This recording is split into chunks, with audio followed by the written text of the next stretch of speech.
Hello, you wonderful people, and welcome to another episode of Not Too Comic Book. This being a show where I talk about TV shows that are adaptations of comic books. For today's episode, I'm going to talk about Dead Boy Detective Season 1, Episode 2. A lot of really interesting things went down in this episode, so let's break it down. So before our crew can make it out to town, trying to make it way back to London, they get stopped by the cats, because it's like, no, you used a spell on a cat, and now because of that, the Cat King wants to talk with you. So, yeah, there's a whole bunch of cats gathered around being like, yo, you walked into the wrong part of town, homie. Time to go see the king. Which is so interesting, too, finding out that cats' claws are poisonous to ghosts, which I'm like, I'm wondering what the reasoning for that is. I mean, maybe it has something to do with the fact is, like, at least some animals have ties to the supernatural, are able to sense the supernatural. Maybe there's supposed to be, like, something in, you know what I mean? To be fair, a cat's claw and stuff can infect a human, so maybe there's something there where, like, maybe there's just something naturally in their body, like an enzyme or something,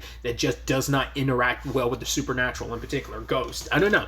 Just thought that was kind of interesting. Like, once again, like, animals have a tendency to, like, feel like they can, like, feel when things are kind of weird, so they naturally have some frequency connection with the supernatural, so that has something to do with it, maybe. I don't know. But I thought it was so interesting when they meet the Cat King, which I'm like, first and foremost, was not expecting him to transform into a human, but also, wasn't the character named Adam? Wasn't he in season 4 of You? Because he was like one of the new characters that was in season 4, I believe. I want to say the character's name was Adam. I think that's the same actor. It looked like it was. I wasn't 100% sure. But they took much offense with Edwin using a spell on a cat. And I'm like, why is that? I guess it's like, right, you don't get to do anything in my town, especially to my people, to my cats. Like, if it's under my jurisdiction, which are all the cats in this town are, I wonder, is he just the king of all the cats here, or just cats in general? It makes you wonder, like, are there other cat kings scattered around, or is he the one true cat king or whatever? So I guess maybe, but I'm wondering, like, is it just you use magic in my town without my permission on one of my people, so you have to suffer for it, even though it's like I was just getting information out of him. So, but he's taking a real interest in Edwin. And so at first I was like, you're telling him you're going to punish him? I'm like, yo, am I the only one picking up some sexual vibes? He was like, no, he was laying it down pretty clearly, like, hey, I'm fascinated by you. Also, I put this bracelet on you so you can't leave this town ever.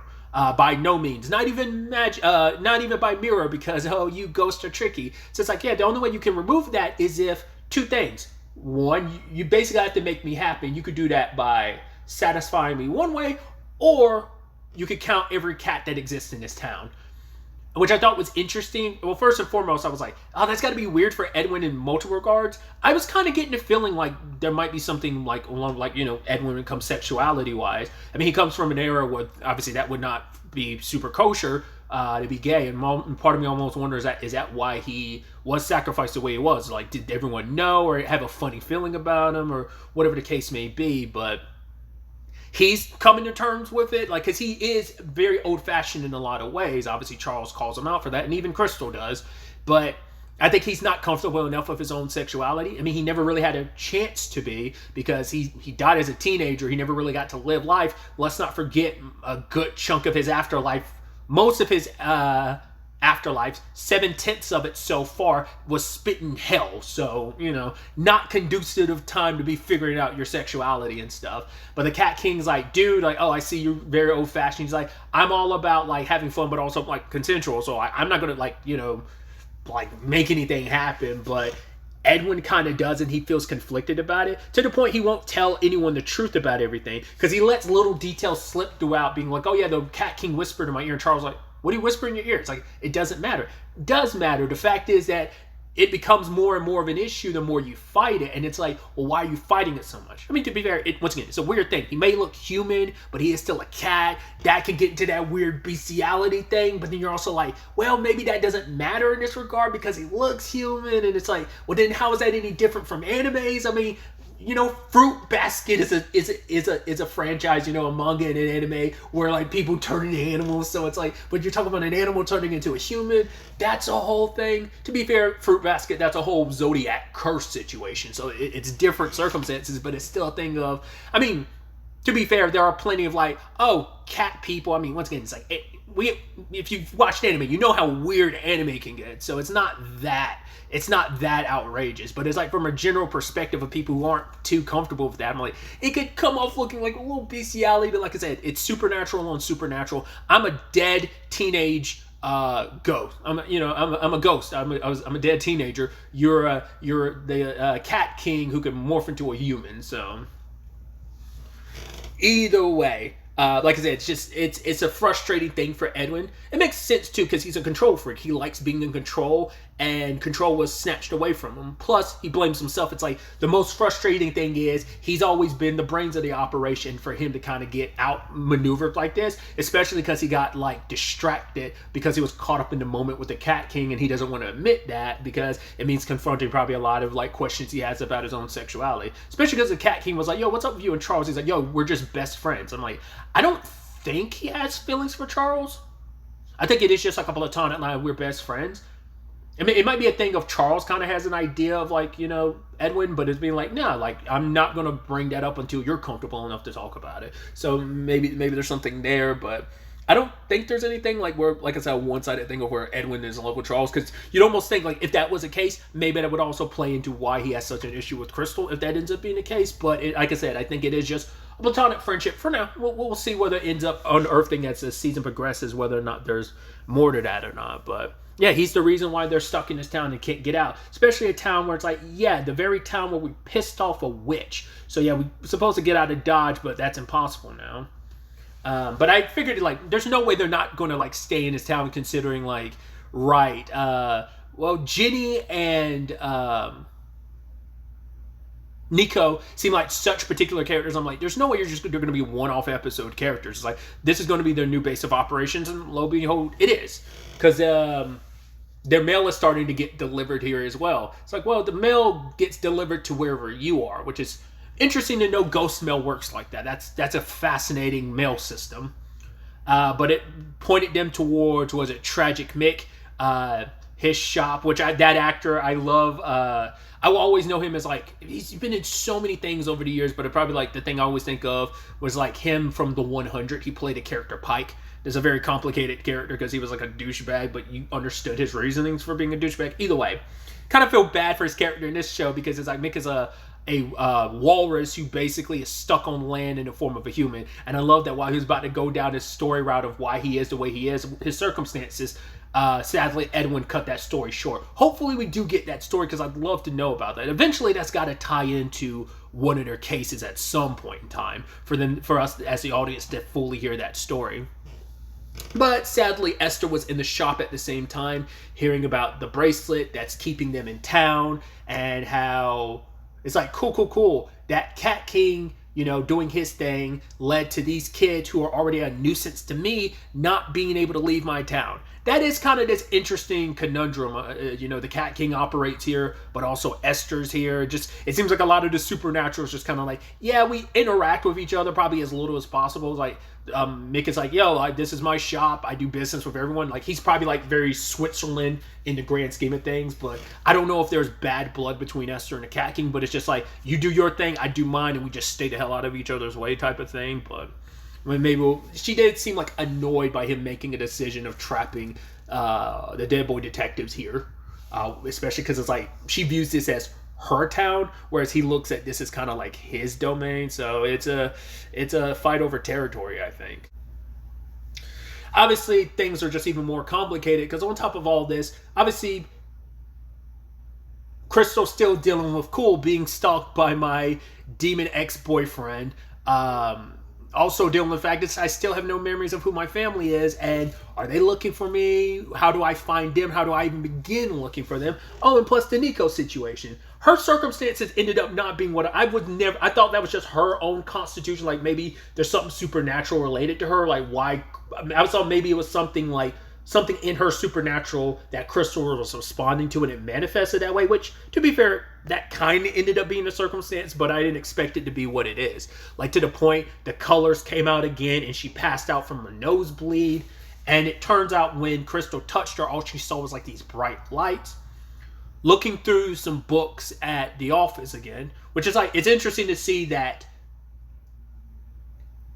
Edwin can leave up to a certain extent, So that makes you wonder how the hell does that work, or if he was on the boat. Because we see it mirror wise that, hey, like on the mirror, like he can get his entire body through except where the bracelet is on his wrist. He can't get that through. So it was like, how would that work on a boat? Would you literally be stuck mid-air? I mean, even Charles was warning like, hey, stop before you rip your own arm off. Which it makes you wonder, is like, well, ghosts can be hurt and killed, so you probably, like, despite you being like incorporeal, you'd still probably be able to like permanently damage yourself. Like, would you even be able to reattach your arm if it got ripped off as a ghost? I guess it's like depending on what supernatural thing or whatever it is that harmed you would probably be able to kind of prevent you from ever like just reattaching yourself, because you are a ghost and not a zombie. So I don't know. I mean, once again, that also depends, because some zombie rules are like, no, you can't just slap stuff back on. Some, once again, it just depends on the lore and stuff. But yeah, they ultimately ended up finding out what Nico's circumstances are. It turns out that she's infected by, what was it, dandelion spirits, which their plan is like basically they infect a host, basically get people to look at that host, and the more attention that hosts get, the more they feed off of it. But the problem is Nico's kind of a shut-in, which I thought was kind of a beautiful thing of Nico and Crystal having this moment. You know, she's able to kind of interact with people in a way that, well, obviously because Edwin and Charles actually can't. Once again, the benefit of having a living medium be your in-between. She was able to kind of convey the questions that Edwin had, but obviously she handled it in a more delicate way, because Edwin kind of handles things so very like logistically and just so matter of fact, just kind of, you know, not being careful. Just like, okay, ask her this. It's like, well, I didn't ask you to ask her that, but you know, Crystal, it's like, right, I'm a frame this question a different way to ask you in a more comfortable manner. But the fact is they bonded over their complicated family circumstances. You know, once again, that they're both lonely. You know, and Crystal understands that. Even when she's with, you know, the boys, she still feels lonely, because it's like, right, she kind of has no one else. Especially being a medium is a very ostracizing thing, because here you are talking to nothing when you see what you see, but other people you seem crazy, so that can be ostracizing. Plus, once again, don't know anything about my parents, don't remember them, I don't even know where to start looking for them. But it was actually Nico saying like, right, if you're here, if you're looking for your parents, who's to say they're not out there looking for you too? They're probably looking for you right now. You know, and that is kind of a comforting thought, like, right, it isn't just a one-way thing, they're possibly looking for me too. But Nico's circumstances is like, she felt that loneliness after her dad died, and her mom kind of sent her away to a boarding school here in the US, because it was her means of like her mom trying to get her out of, like, get her out of Osaka, get out of Japan, just so you could be away. Because like, I think it was like, she's close to her entire family, but I think it was specifically she had a really good relationship with her dad, and to lose him, you know, but she hasn't escaped that sorrow. It's like, yeah, just because you go to a new location, that sadness followed her. So it's just like, it became so much, you know, couldn't stay in the dorms, couldn't finish high school. And it's just like, now she's like, I can barely leave my room.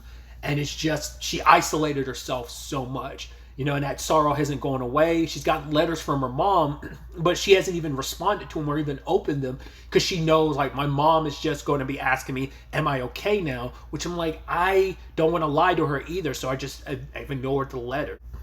In fact, the reason why she got infected in the first place is because she used to get dandelions with her dad, and it was kind of meant to be like a thing of collecting them gave you courage, and she needed courage because it's like, hey, I'm going to a school halfway across the world. Well, not even halfway, on the other side of the world. So, of course, you know, courage to kind of see this through, and ended up getting infected in that regard. This episode also continues to develop the relationship between Charles and Edwin. Despite them being together for like decades, it's still a thing of, once again, how much does Charles really know about Edwin, like, you know, on the sexuality front? How much does he already know, and he's just not saying because he wants Edwin to feel comfortable opening up about it? Or it's just because, like, right there, he's like, I forgot what that exact conversation was, but it's like, right, Edwin always says these old-timey things, so to understand things better, Charles ends up looking them up.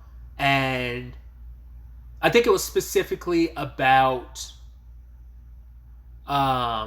It's like, right, Edwin admitting that his issues currently, like, yeah, he says all this stuff about Crystal, but it's like, yeah, like, I'll try to be nicer going forward, but also it isn't even about Crystal. He's like, I can tell, like, mate, you're squinching like your fist. He's like, you only do that when like you're tense. And he was just making a whole point of, yeah, I'm kind of like, figuring this whole thing out because we're best buds, and I know you so well, and it's like, that's why I'm going to keep asking questions just to make sure you're actually okay, because obviously you're hiding stuff from me. You're not okay, and you're just pretending like you are, and I'm wondering why you're going so above and beyond.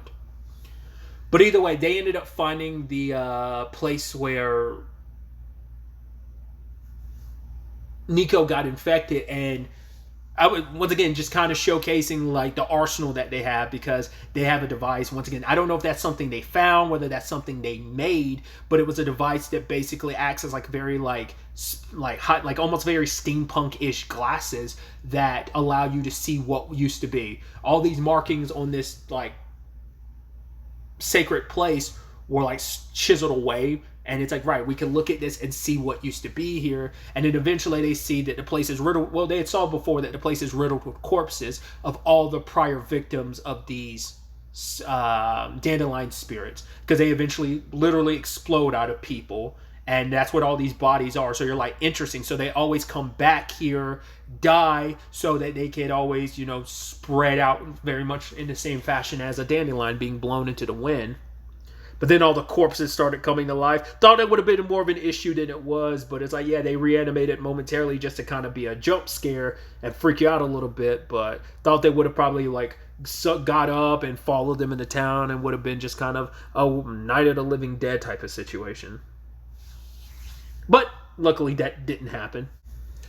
Crystal was initially not telling Nico about like what her ghost friends, because she's like, all right, I have some secret friends. She's like, oh, are you insane? And it's like, and like Nico's disposition is so cute, because she's just like, oh my god, are you insane? Kind of like, oh my, that's totally okay, Crystal. But it's like explaining like, yeah, they're here to help and stuff, but then eventually being like, all right, I have these friends, I have these ghost friends. It's like, oh my god, really? That's crazy. And it's like, and just like the back and forth, like all four of them having this conversation of like, yeah, they found we found the vase that can trap the spirits. Oh my god, they found the vase that can trap the spirits. Oh, that's a good thing. Yep, except he dropped it. It's like, what? He dropped it? Oh, that sounds like a bad thing. And just like her little comments throughout that conversation was so good.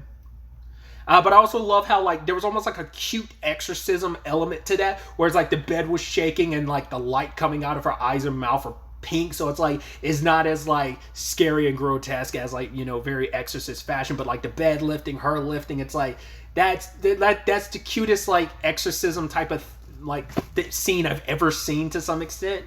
But yeah, Crystal had to convince them to jump out of her body. It's like, hey, I'm the perfect host. You guys feed off attention. I'm a medium. You could get attention from both the living and the dead. So leave out of Nico's body without bursting her open trying to leave her body safely. You get to jump into mine, and we're all kosher, we're good.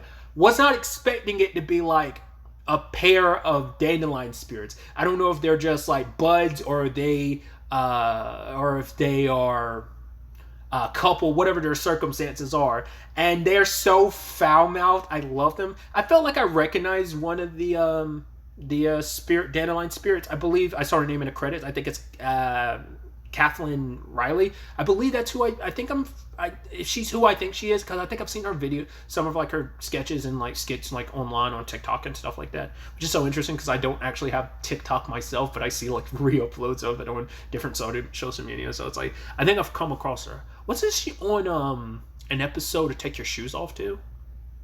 Caitlin Riley? I want to say she was. I believe she was. Either way, I think now it's also like my like first like introduction to her specifically was her on Rick Glassman's podcast, Take Your Shoes Off, Taiso. But either way, I just love how foul-mouthed they are, and it's like, oh, she calling them little ghost fuckers, and it's just like it's like oh god, what was it? They were both talking all kinds of shit. It's like, oh, like, are you gonna put us in here? Like, what are you gonna? Oh, what's the next thing you're gonna do? You're gonna lock a baby in a crib? It's like, yeah. Why do you hate babies? It's like they are. I love that recurring bit so much. They are talking all kinds of shit. I love it. But yeah, luckily because of that, they were able to trap, even though they lost the initial vase that acted as kind of a vessel for them, they trapped them in the new jar that Charles had gotten earlier in the episode. I was curious what that was up for, because it's like, yeah, you shake it and instead of it being like a snow globe, you hear the sounds of the ocean. I'm like, what purpose is that going to serve? Oh, cool. It ended up being the perfect place to capture these dandelion spirits. So it all worked out in the end. I should also note, all that stuff in Nico's room, are those real animes and mangas, or is that just like stuff they made specifically for the show? Because one of those in particular, and maybe there's a few in there where I'm like, is that like a yaoi? Like there was one book that in particular Crystal picked up. What was it, like Spiral Academy or something like that? I was looking it up. I didn't see anything. Once again, I just did a quick Google search. The only Spiral thing that came up was the anime and manga series Spiral, which I have not seen that in so long. I don't think I ever saw all the anime. I think I saw some of it.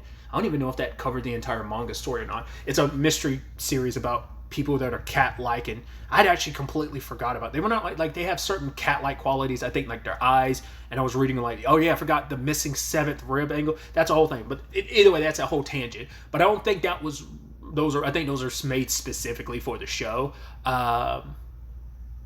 For this show, like those animes and mangas and stuff, but in the poster that Nico has, which immediately made me go like, isn't yaoi like really popular amongst women?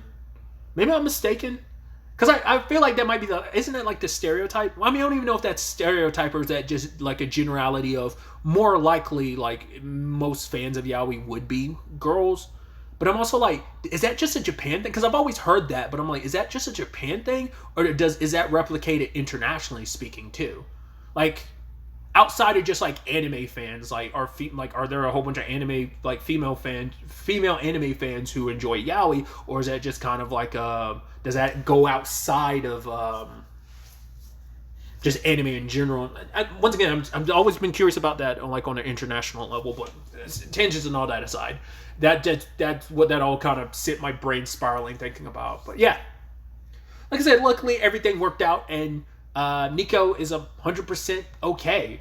The fact this whole situation also led to Edwin and Crystal kind of getting a little closer. At least he complimented her, which Charles is like, yeah, that's close as you want to get as a compliment from him. So, but Nico came back, different colored hair, feeling very different. Like, I think we're getting to see her in a new light because she's talkative more, because she was very getting away from people, avoiding people type of situation.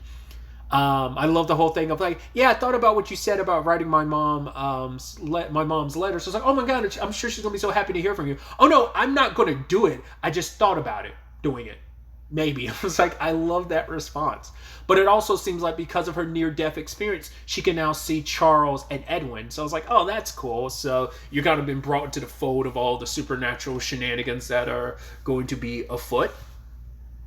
Especially now because word has gotten out not only about the Dead Boy detectives relocating, also their spirit mediums. So now there are ghosts who, I'm guessing they're not just ghosts from this town, literally all the ghosts relocated, which is so interesting because, like, once again, ghost rules, like, sometimes ghosts are bound to the place that they died, depending, like I said, depends on the story. Not unless those are all ghosts from this town, but it made it sound like, no, business from overseas has found its way to them here with their new base of operations, so. And also, for good and bad, the word about Crystal is, that's probably going to complicate things now that they know, like, oh, they're kicking with Crystal now. So then we also had the situation going back to Esther really quickly. Her, like, complaining about, like, her biggest issues with the our trio in town is they're going to get in the way of her, you know, snacking on the youth of any children that she has to kidnap and feed to her snake. I mean, she's like, come on, if you can't do that, what can you do?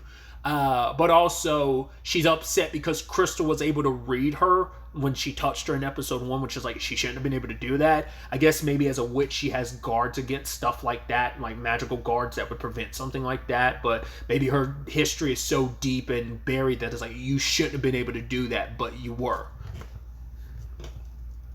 Maybe that's kind of an indication of how strong of a medium Crystal really is, how much even more of a special case she is.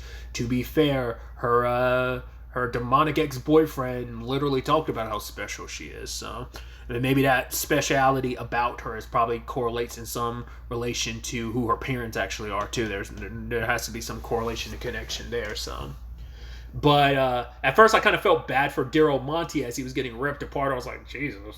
Like, oh, like, can you just really do that to your familiar? But it's like, nah, he's good. She gave him a human form now, I guess, to get close to Crystal to drop her. It's like, yeah, here's a face that who couldn't trust this face? So that's going to be interesting. A crow getting turned into a person made me think back to the point I was making before about the Cat King, because it made me think about Trails of Cold Steel and Trails into Reverie, because you have a spoilers, Celine's whole circumstance, so that's even more a thing of like, oh, animal turning very human-like. I mean, it's a whole thing, right? So it just, that kind of like started connecting those dots, because Celine being like connected to witches and stuff like that, and that continuity. So that's where my brain started drawing parallels. But we also caught up a little bit with the Afterlife Lost and Found, which I'm like, the way Ruth Connell's character was talking about it, she's the head of the Lost and Found, she kind of made it seem like their department mainly only handles children. Because, you know, obviously we hear a little bit more about Charles and Edwin's circumstances. Edwin had like a combination of like, what was it like? I forgot, like he was like, they said one thing and then there was another thing that led to his death in 89. But then there was also, what was interesting, it's like, oh, what was Edwin's occupation in afterlife? And it was like still pending, meaning he never actually made it to his afterlife to like be given a job or whatever. So it's like, okay, you're extra on the shit list because of that. But then we also find out that Edwin, I hope I said Charles before, not Edwin, but if I said Edwin before, I meant Charles. I'm talking about Edwin now. Edwin, it seems like his escape from hell wasn't what I thought it was. I didn't realize he had escaped from hell, because what did Charles described, like him being, Edwin being in hell as a clerical error. So he made it, to me, him saying that made it seem like, oh, eventually it took them 7 decades, but they eventually rectified it and released him from hell. It's like, no, he broke out of hell. Which is interesting, because it's like, well, you broke out in 89 around the same time Charles died. So did Charles help you escape hell, or did you just happenstance, like maybe Edwin happened to run into Charles like sometime after escaping, which is probably the most likely thing. But makes you wonder, for one, how did you escape hell? How have you avoided detection this entire time? Maybe it's some tricks he had picked up while in hell.